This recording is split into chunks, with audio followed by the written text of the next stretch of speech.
Greetings and salutations as always out there across the wide and wonderful internet. Smokey with you here. Michael Shibley, the host of the Modern Day Gladiators podcast with you. Hope you guys have had a wonderful week. Been a crazy week out there, especially here in Knoxville. It's been raining and just insane. So just wanted to, of course, give everybody a break from what else is going on in the crazy world that we've got right now and break down some of these picks of some of the big college football games, including the Vols versus Georgia. Smokey, of course, a much better looking mascot than Uga, and I will die on that hill. So you can argue with me all you want. Not going to change my mind. Smokey, much better than Uga, at least in the mascot department. We'll see about the football program right now. We'll have that pick later.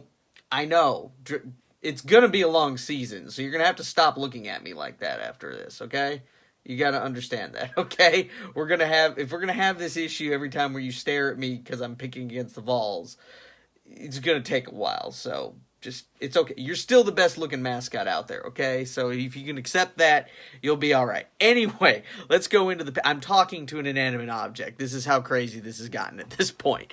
Anyway, of course, you can listen to all of my long thoughts on what's going on in the sports world in the Modern Day Gladiators podcast on the Stage Diver Radio Network. Of course, like, subscribe, share, comment. We want to hear what your thoughts. I want to hear what you guys think about everything that I've been talking about. You want to debate with me? You want to bring up something? I am happy to talk with you guys about it. I want to hear about it. And Smokey will offer his opinions, which will mostly just be, of course, nods that I make him do, but that's fine.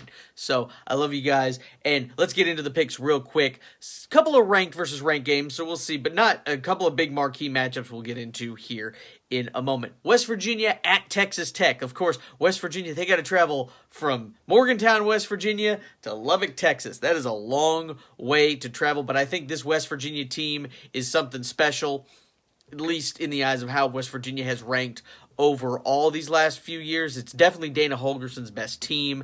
Texas Tech has done much better than a lot of people thought they would. So I still think this is going to be a very good game, and I do think West Virginia is going to be hindered by some of the travel, but I still like Greer and Sills and those guys to score more points than Texas Tech. Points galore, but I like West Virginia to get more of them. I'm going with the Mountaineers in that one. Florida at Mississippi State. Florida took advantage of course, the 6 turnovers that Tennessee had. I still don't think Florida is as good a team as they looked against Tennessee. And Mississippi State, they lost to Kentucky. I do think Kentucky is still also a pretty good SEC team this year. And also, Mississippi State, these players, they got motivation. Their coach left. Dan Mullen is now at Florida, and he's coming back to Mississippi State. I think it's going to be a very close game. I do think Florida beats the spread, but I do like Mississippi State to get the win. I think the motivation of having their old coach come back, and the cowbells, of course, are going to be ringing very loud there in Starkville. I like Mississippi State to get the win there. You look at Virginia Tech and Duke. Duke is looking great. Of course, they did lose their starting quarterback, which is good, but Coach Cutcliffe has been, he's been great for Duke. I mean, he's exceeded expectations at Duke. I mean, it's not a hard job there. You've got Mike Krzyzewski covering basketball. All you got to do for Duke is pretty much have a winning record and go to a bowl game most of the time, and that's fine. That's great for Duke. So that's what he's been doing. He's got another pretty good program there, even though they've lost their starting quarterback. Virginia Tech lost to ODU.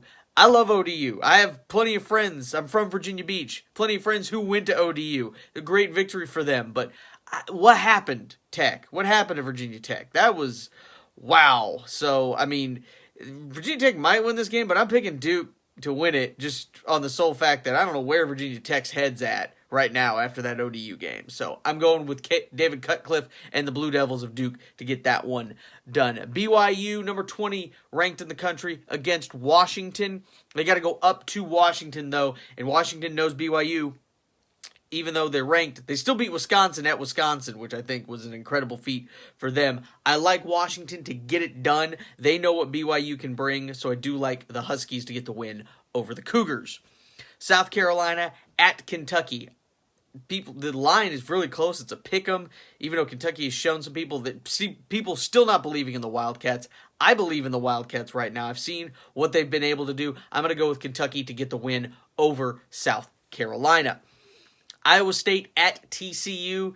Just a Big 12 matchup between two solid teams there. I'm going to go with the Horned Frogs. They've shown more so far this season. I think, Smokey, you like the Horned Frogs, don't you? You like the blood coming out of their eyes? It kind of freaks you out maybe a little bit. Yeah, but I'm going with the TCU Horned Frogs to get the win in that one. Oregon at Cal. This one would be really interesting. Both teams have exceeded expectations. Oregon really should have beat Stanford this past week. They gave that one away. So we'll see where their head's at. Cal has really turned things around. I like what Cal has been doing there.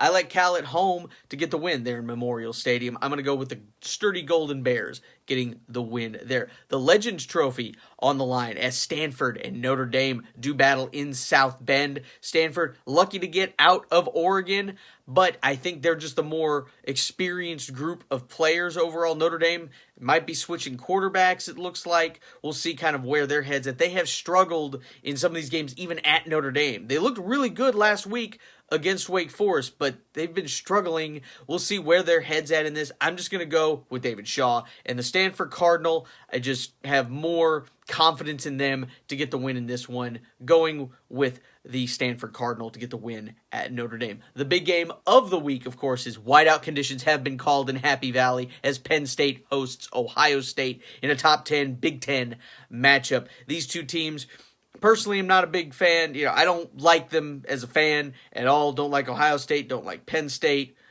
It's just me. But you got to look at this one. Penn State gets up for these games. That atmosphere is going to be insane. Urban Meyer, of course, is back on the sideline, but they don't have Nick Bosa, which I think could be key on that defensive line. Still got a great defense there at Ohio State. Don't get me wrong, but I just like the way that atmosphere is going to be, and Trace McSorley is just a competent, pure starting quarterback there at Penn State. I like them to get the win. Going to be a close one. Going to be another great battle between these two teams, but I like Penn State to get the win there in Happy Valley. Meanwhile, of course, the Vols taking on UGA.